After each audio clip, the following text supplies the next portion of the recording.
스포츠십 교육 3편, 우리 아이 스포츠십 교육 언제 하는 게 가장 좋을까에 대해서 저희 함께 알아보겠습니다. 스포츠십 교육의 범위를 좀 살펴보면 경기장 밖에서는 SNS라든가 음주운전이라든가 승부 조작이라든가 병역비리라든가 이런 부분에 있어서도 굉장히 교육이 돼야 되고요.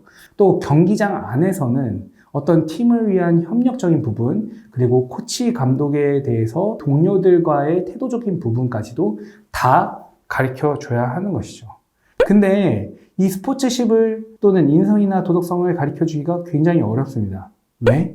사춘기가 찾아오기 때문입니다. 그럼 스포츠십 교육 언제 해야 될까?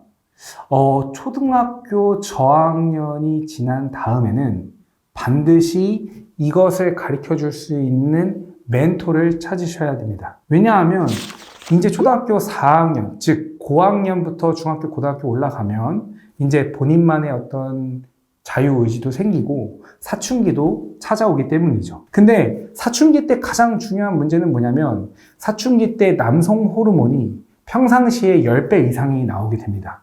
어떤 독립성, 공격성을 굉장히 증폭시키게 됩니다. 증폭된 공격성이나 감정들을 절제할 수 있는 어떤 되뇌피질, 전두엽의 발달은 20대 때 완성이 된다는 거죠. 즉, 이제 10대 때는 거의 사춘기에 호르몬이 나타나면서 멈출 수 없는 폭주기관차와 같다라고 볼 수 있습니다. 그거를 멈출 수 있는 건 20대고요. 근데 많은 부모님들이 이때 아이들의 그런 어떤 사춘기를 잡아야 된다는 생각에 많은 교육들을 하게 됩니다. 그래서 우리나라 부모님들이 청소년 시기 때 어떤 행동, 어떤 교육을 하나 보면 첫 번째는 너무 개입이 많아요.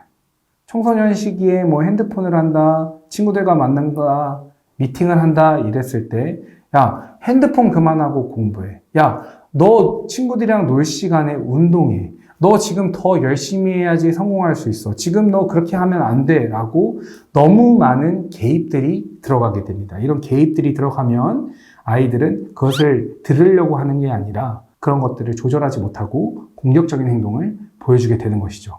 그리고 두 번째 가장 많이 하는 실수가 뭐냐면 결과를 요구합니다. 너 몇 점 받았어? 너 이번 시험 몇 등 했어? 너 가서 시험 잘 보고 와? 이런 얘기를 한다는 거죠. 근데 이 결과에 대한 요구를 하다 보면 심리적 압박감을 훨씬 더 많이 받습니다. 왜냐하면 스포츠 시합에서의 결과적인 요소들은 그날 상대방의 컨디션, 그날 나의 컨디션, 심리적 상태, 그 다음에 출전하는 선수들의 어떤 성향, 그 다음에 코치, 감독, 경기장 이런 모든 외부적 요소들에 의해서 사실 통제 불가능한 변수들이 훨씬 많기 때문에 심리적 불안감을 일으키죠. 그러면 그 아이들의 불안이 고스란히 정서에 깃들여지는 겁니다. 그래서 부모님들은 결과를 강요하기보다는 과정을 강요해야 되는데 결과에 대한 요구가 커지면 아이들의 반항심도 커질 수밖에 없는 것이죠. 세 번째는 압박 수준입니다. 부모님들이 가장 잘 하셔야 되는 게 적정 압박 수준을 잘 이해를 하셔야 돼요.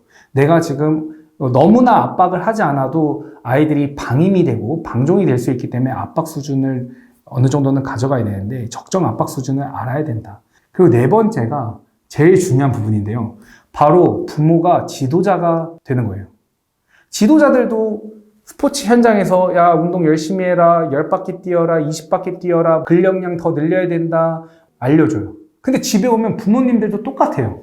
야, 너 팔을 이렇게 해라, 너 운동을 이렇게 해라, 부상에는 뭐가 좋더라, 야, 시합할 때 이렇게 하면 이런 게 좋더라. 사실 아이들은 이제 훈련을 하고 이제 운동을 하고 와서 집에서는 온전히 마음의 휴식, 정신적 휴식을 요하는데 부모님 집에 왔는데 부모님이 또 똑같은 얘기를 하면 여기는 이제 집이 쉼터가 아니라 이제 지옥이 되는 거죠. 그래서 많은 아이들이 이제 부모님들이 그런 얘기하면 집 밖으로 뛰쳐나갑니다. 그런 것들이 집에서 내가 쉬지를 못하고 밖에 나가는 게 훨씬 더 마음의 휴식과 안정을 갖고 오기 때문이죠. 그래서 이제 부모님들이 이런 개입, 압박, 결과 요구, 그리고 부모 리콜, 지도자가 되게 되면 아이들과 공감대 형성을 하지 못하고 스포츠십의 교육적 시기를 놓칠 수밖에 없다. 다시 처음으로 돌아가자면, 그래서 스포츠십은 언제 교육해야 되나요? 부모님이 교육할 수 있나요? 코치 감독님이 교육할 수 있나요? 아니요. 초등학교 3학년 이후에는 반드시 스포츠십을 잘 가르쳐 줄 수 있는 멘토를 찾아서 이어주는 것이 우리 아이에게 중요한 부분이다. 그것을 내가 하려고 하면, 내가 할 수 있다라고 생각을 하신다면 굉장히 큰 오산이라고 할 수 있습니다. 물론 그런 것들을 이겨내는 선수들도 있어요. 박세리 선수라든가 김연아 선수라든가 손흥민 선수라든가 이런 선수들은 부모님들이 잘 케어하고 적정하게 압박해서 잘 큰 선수들이라고 볼 수 있습니다. 하지만 내 아이는 또 하나의 우주예요. 그런 똑같은 방법을 쓴다고 해서 반드시 그렇게 성공할 것이라는 생각을 하신다면 그건 굉장히 착오입니다. 우리 아이는 손흥민이 아니고 박세리가 아니고 김연아가 아니기 때문이죠. 우리 아이 자체가 우주예요. 같이 고민하고 어떻게 교육해야 될지를, 누구한테 맡겨야 될지를 잘 고민하시고 가셔야 된다는 말씀을 꼭 드리고 싶습니다.